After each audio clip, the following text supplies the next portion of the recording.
Este vídeo contempla a vida do escritor cretense Nikos Kazantzakis, descrita num livro que o autor revisava quando morreu. Em estado latente durante anos, desde 1929, a obra é mencionada por ele mesmo com títulos diversos, ora diálogo, ora conversas, ora cartas, sempre convergentes para o seu conterrâneo Domênico Theotokopoulos, o célebre pintor consagrado como El Greco. Quanto ao título, Kazantzakis finalmente decidiu-se por anaforá, palavra grega para relato, relatório, informe, petição. O texto a seguir é composto exclusivamente por trechos do livro.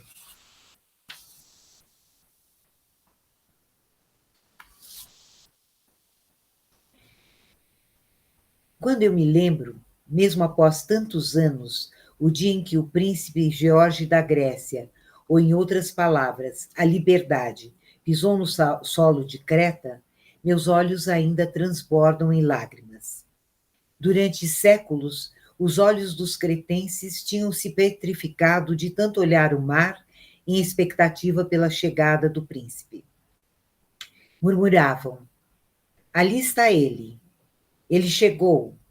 Não, ele ainda não apareceu. E eis que agora Creta inteira tremia. Seus túmulos se abriam e uma voz ressoava do alto do Psilorite. Ele está vindo. Ele chegou. Vejam. Os velhos capitães desciam do alto das montanhas, disparando tiros com suas pistolas de prata. Jovens chegavam, tocando suas liras. Sinos badalavam. A cidade em euforia tinha se enfeitado com folhas de palmeira e murtas. E o loiro São Jorge postava-se no porto, coberto de ramos de oliveira, com todo o mar cretense cintilando às suas costas. Os cretenses jogam seus barretes ao ar. Suas lágrimas escorrem, molhando suas barbas brancas. As mães levantam seus filhos nos braços para que eles vejam o gigante loiro, o príncipe legendário, que ouvira as lamentações de há tantos séculos, e tal qual São Jorge, montado em um cavalo branco, se lançara para libertar a ilha de Creta. Eu era jovem e inexperiente então. A sagrada emoção permaneceu em mim durante muito tempo, e talvez até hoje.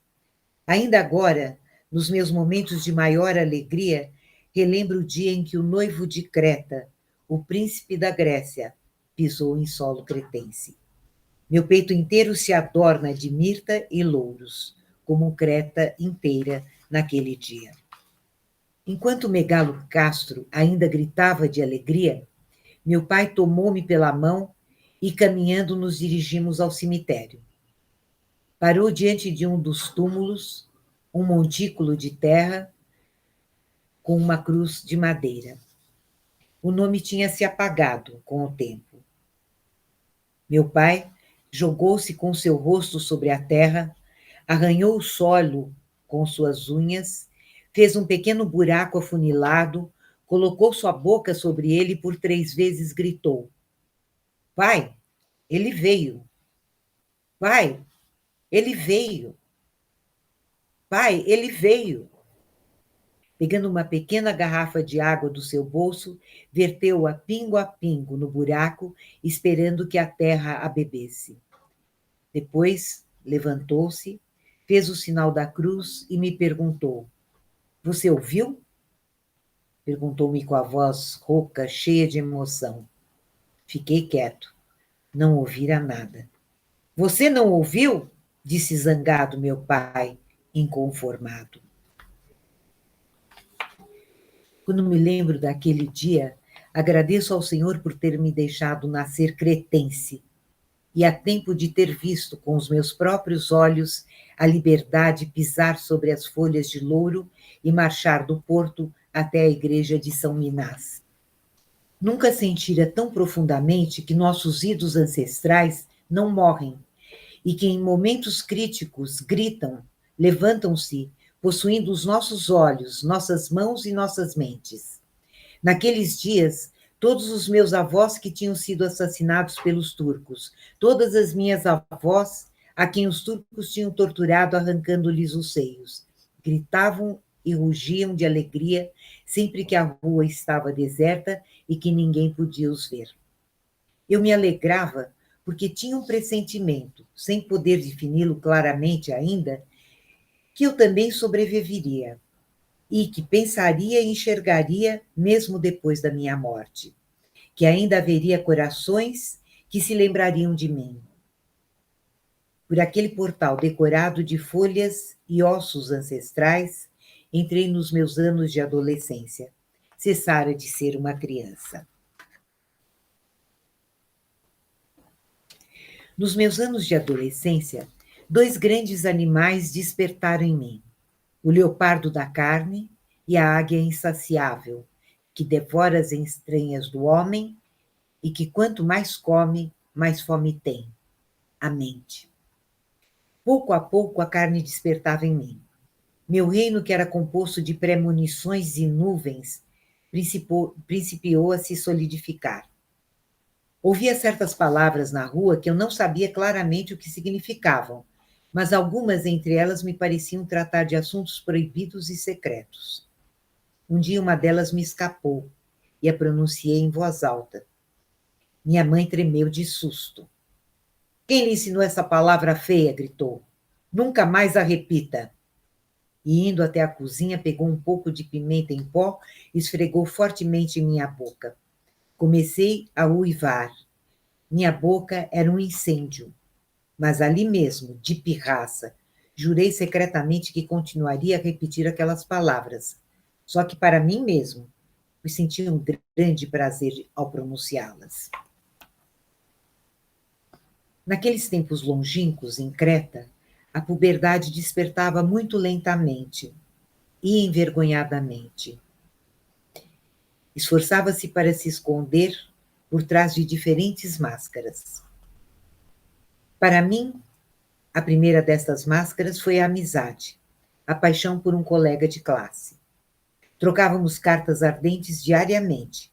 Se passasse um dia assim, sem que eu recebesse uma carta, sentia-me injuriado e chorava. Meu desejo despertara, mas eu ainda não sabia que feições dar a ele. Ainda não sabia separar muito bem o homem da mulher. Parecia-me que o companheirismo de um garoto, ao invés do de uma menina, era bem menos perigoso e muito mais conveniente. Quando enfrentava uma mulher, sentia uma estranha antipatia que se misturava ao medo. E quando o vento soprava, levantando um pouco a bainha de seu vestido, eu virava bruscamente minha cabeça para o outro lado, ruborizado de vergonha e de indignação.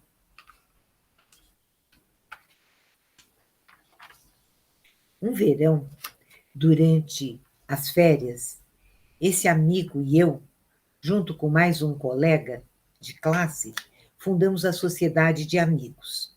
Tínhamos sessões secretas e definimos a meta de nossas vidas: combater, durante toda a nossa vida, a falsidade, a servidão e a injustiça.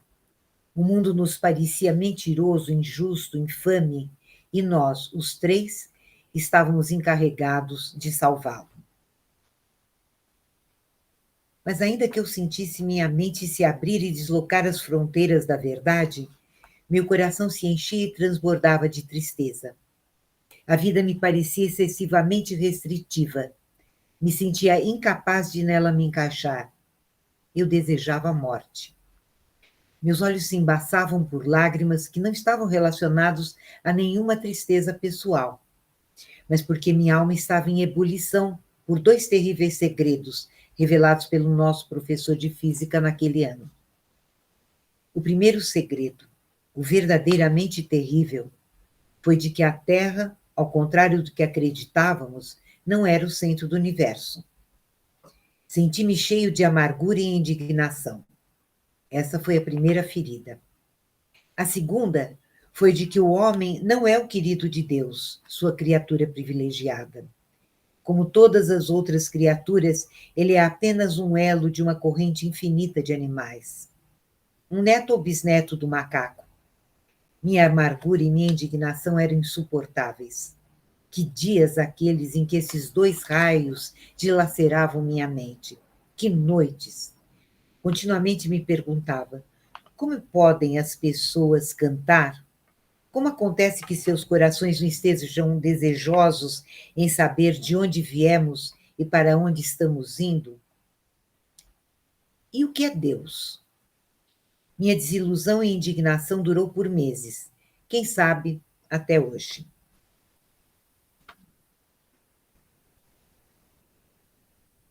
Naquele ano, uma moça irlandesa chegara a Castro. Dava aulas de inglês e eu, na sede de aprender, a procurei e a contratei para que me ensinasse. Queria aprender o idioma e escrever manifestos em inglês para poder iluminar aqueles que moravam fora da Grécia. Comecei a passear com esta irlandesa por um mundo estranho e mágico, a poesia lírica inglesa. Falávamos sobre música, líamos poesia e o ar entre nós pegava fogo. Quando me debruçava sobre seus ombros e acompanhava os versos de Keats e Byron, eu respirava o ar quente de suas axilas e a minha mente se turvava. Keats e Byron desapareciam e só restava naquele pequeno quarto dois animais inquietos, um de calças compridas e outro de saias. Eu tinha terminado o liceu e me preparava para partir para Atenas e me inscrever na universidade. Será que eu veria novamente esta filha de pastor irlandês de olhos azuis, um pouco curvada, mas de pele fresca e macia?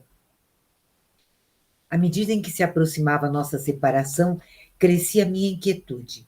Lançava olhares furtivos a esta madura moça irlandesa e, na minha imaginação, a descascava como a uma fruta suculenta. Um dia de setembro, tomei minha decisão e perguntei-lhe: você gostaria de escalar o Psilorites comigo? De lá pode-se ver a Creta inteira. E ali tem uma igrejinha onde poderemos passar a noite.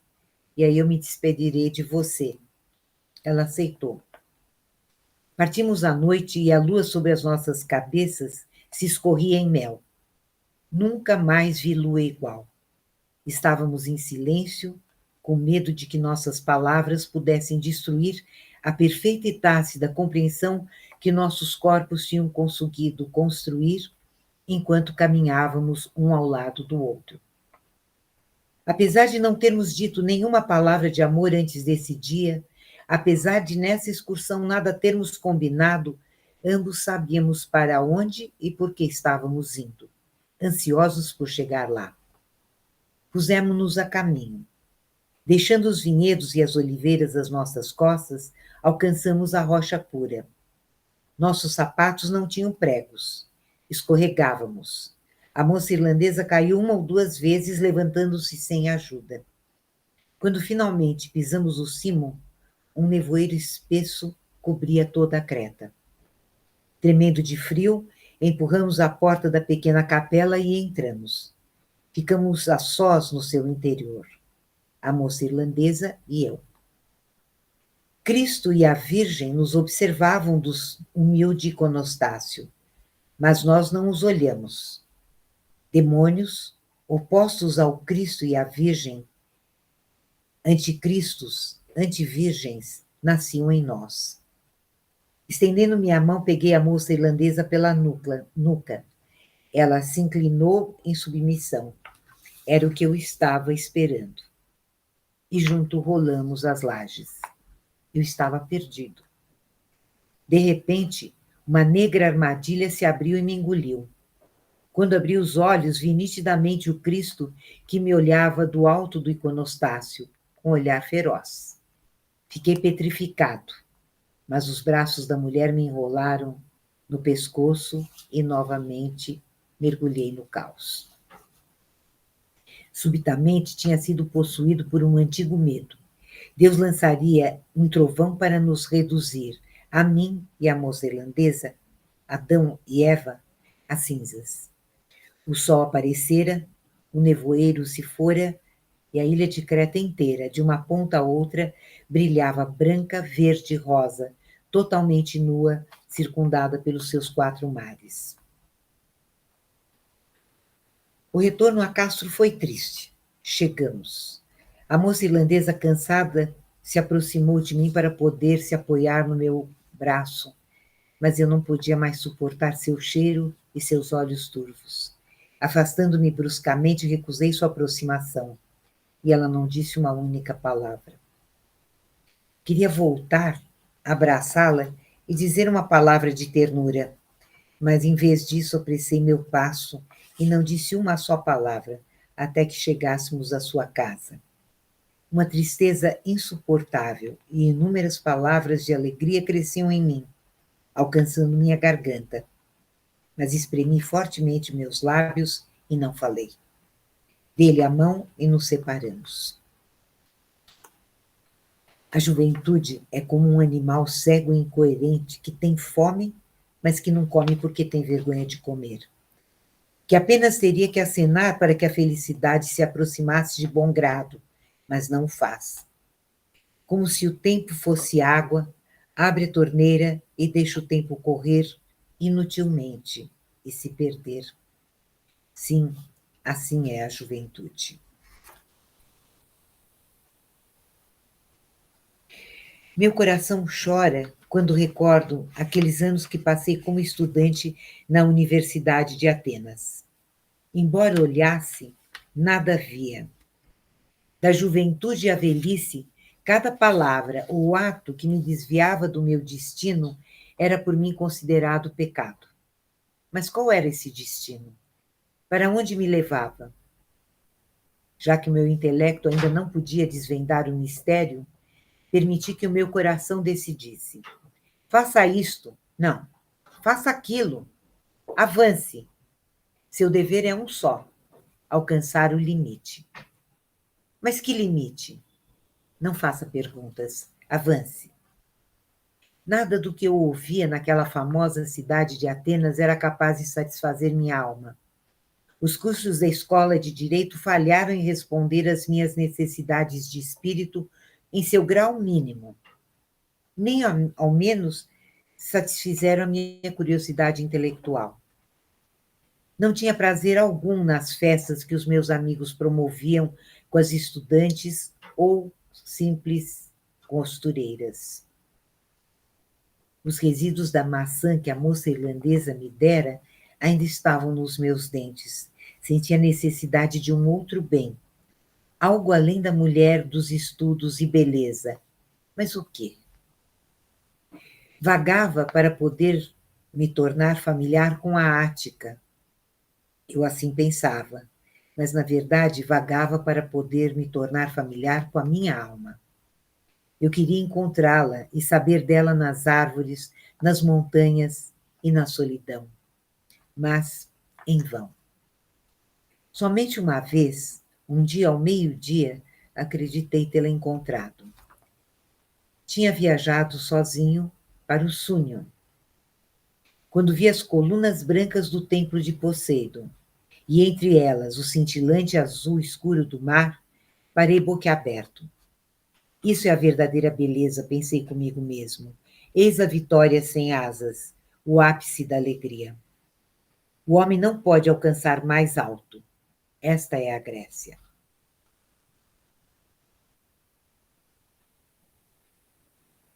Visitei várias vezes o Partenon, misterioso templo.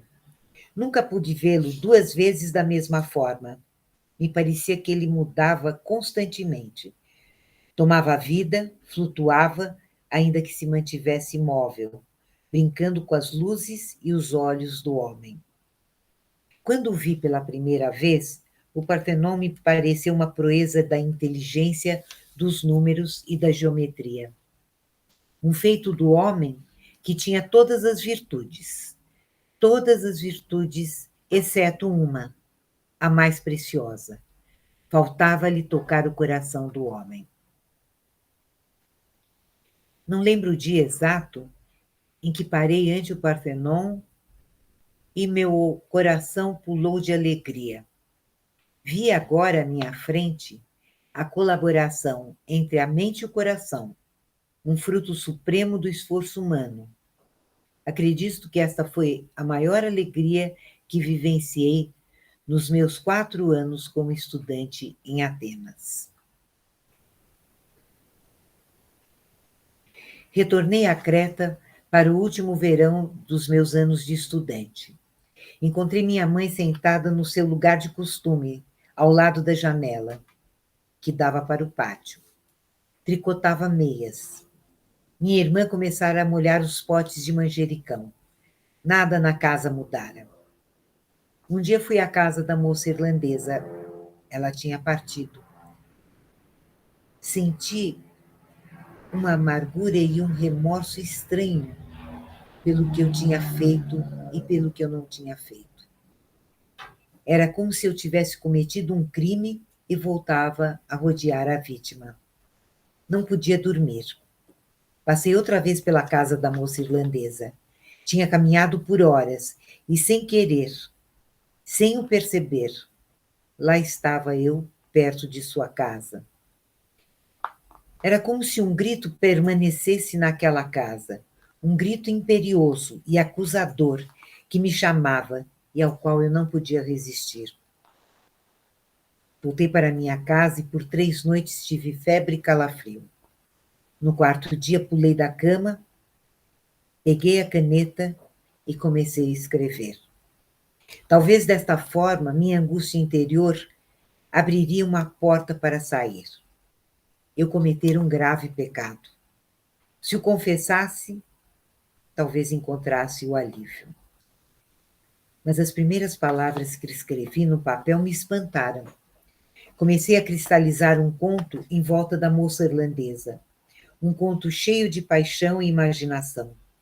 Nunca lhe dissera palavras tão ternas. Nunca sentira tais êxtases quando a tocara, como as que agora sentia no papel, quando escrevia sobre ela. Mentiras, nada mais do que mentiras. E, no entanto, à medida em que iam se alinhando sobre o papel, eu começava a entender, para meu espanto, que realmente eu havia provado um enorme prazer com ela.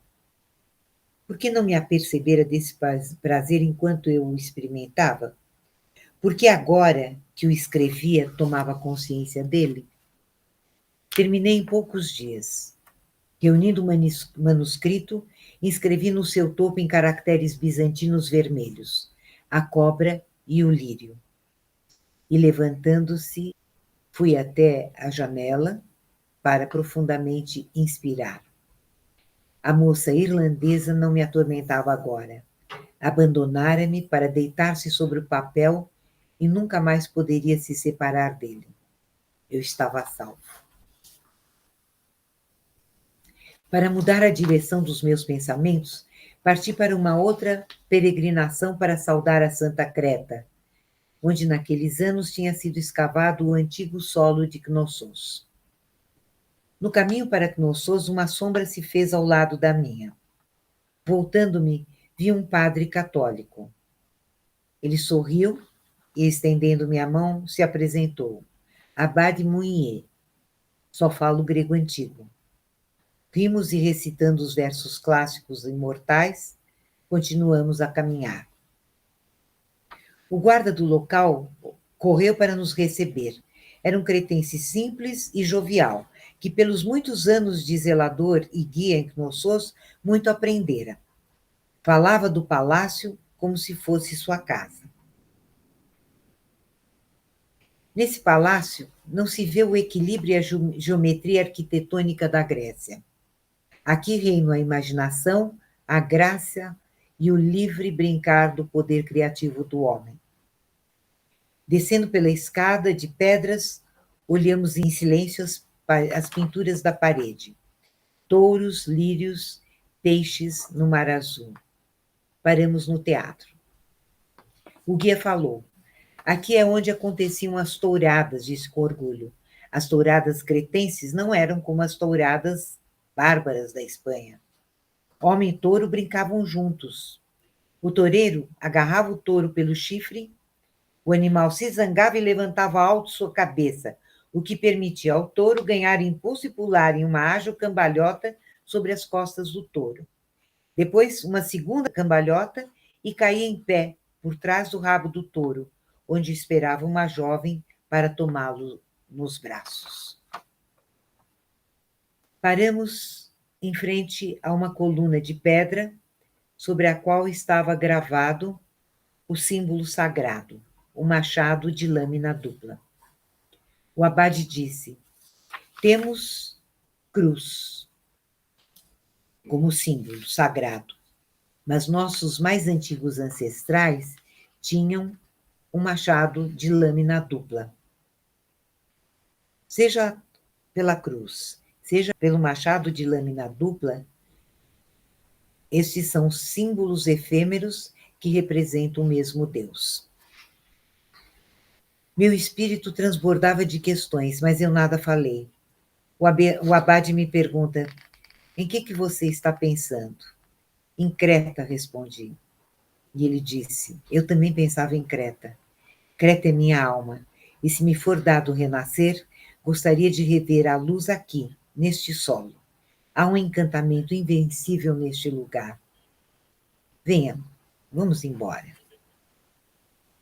Viajei pela Grécia e gradualmente comecei a ver com os meus olhos e a tocar com as minhas mãos algo que o pensamento abstrato não pode tocar ou ver: a graça e a força. Ares e Afrodite talvez jamais tenham se unido organicamente como na terra grega. Algumas de suas regiões são severas e altivas, outras cheias de ternura, femininas. Ainda outras são sérias e, ao mesmo tempo, alegres e graciosas. Aqueles que visitam a Grécia e têm olhos para ver e uma mente para pensar, viajam por uma unidade mágica e intacta. O que ilumina e materializa as montanhas, as aldeias, a terra da Grécia é a luz. A luz na Grécia é totalmente espiritual. Foi dentro desta luz que o homem conseguiu ver claramente, colocar ordem ao caos e criar um universo que significa harmonia.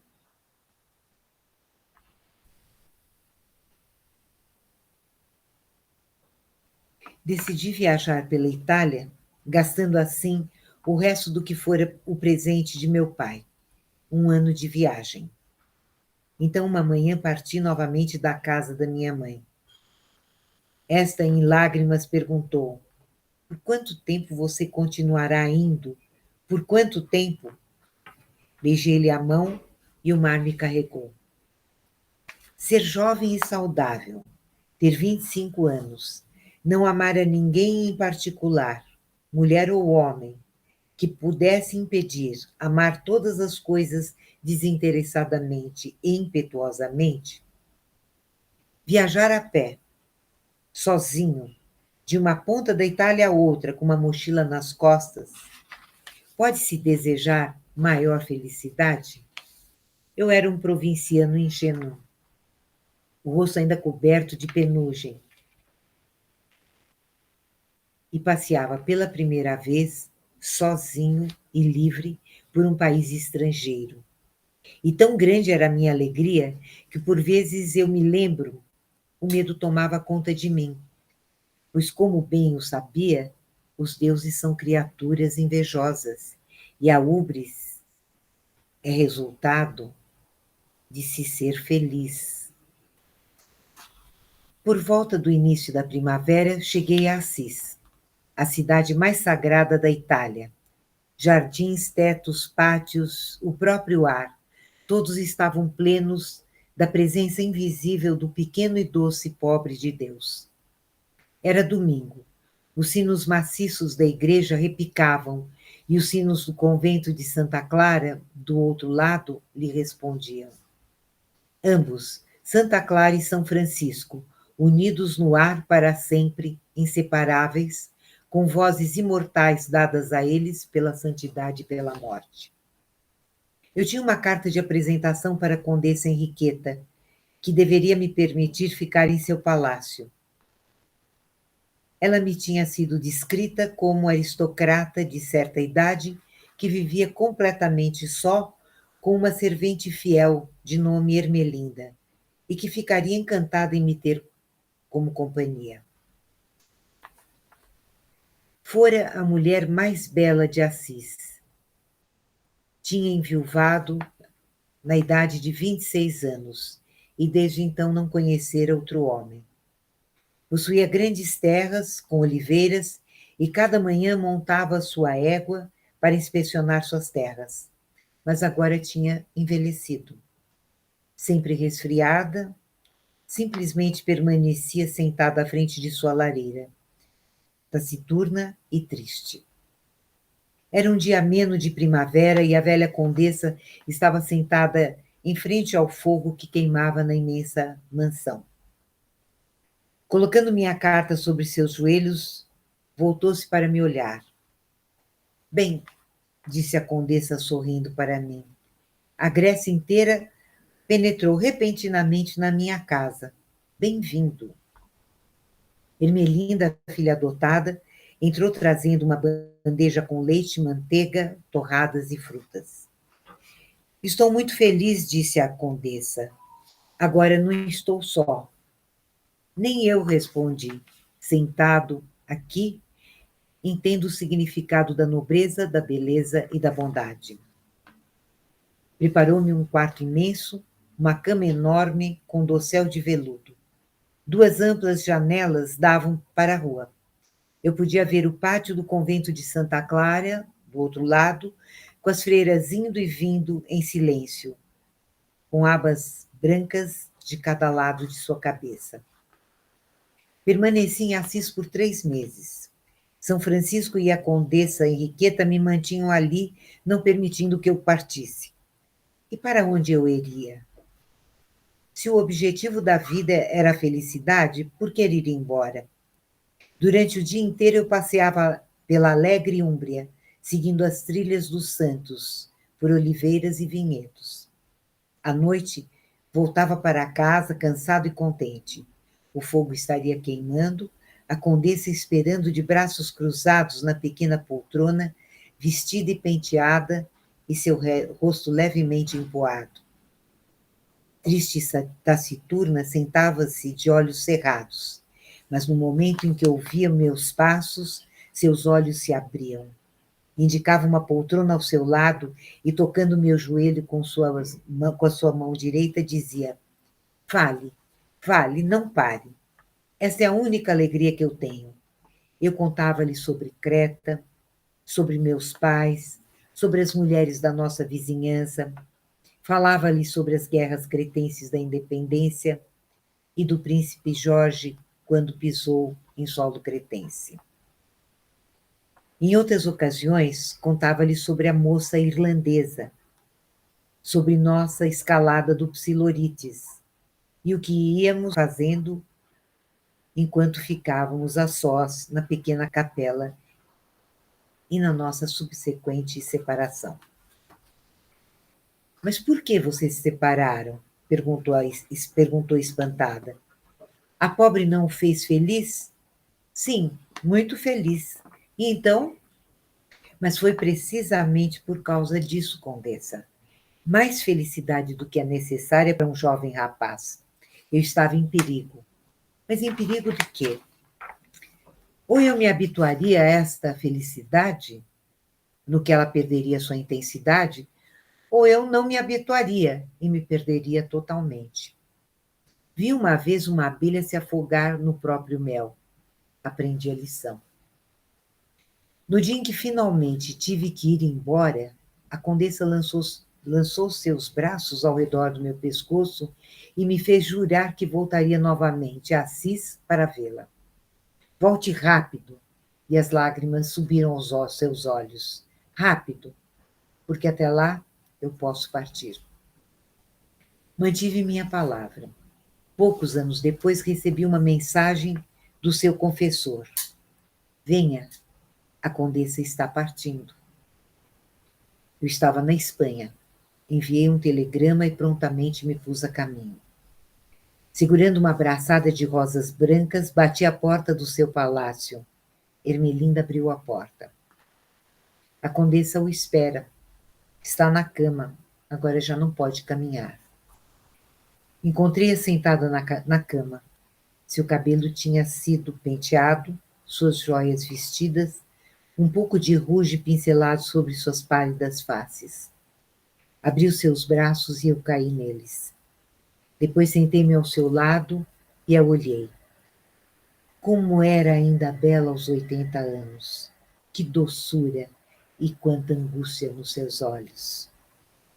Estou partindo, disse murmurando. Estou partindo. A noite viera, Ermelinda entrou para acender a lâmpada, mas a condessa não permitiu. Eu podia ver o brilho suave de seu rosto na semi-escuridão. Senti que a condessa se ia desesperadamente. Poucas horas depois, por volta da meia-noite, ela partiu.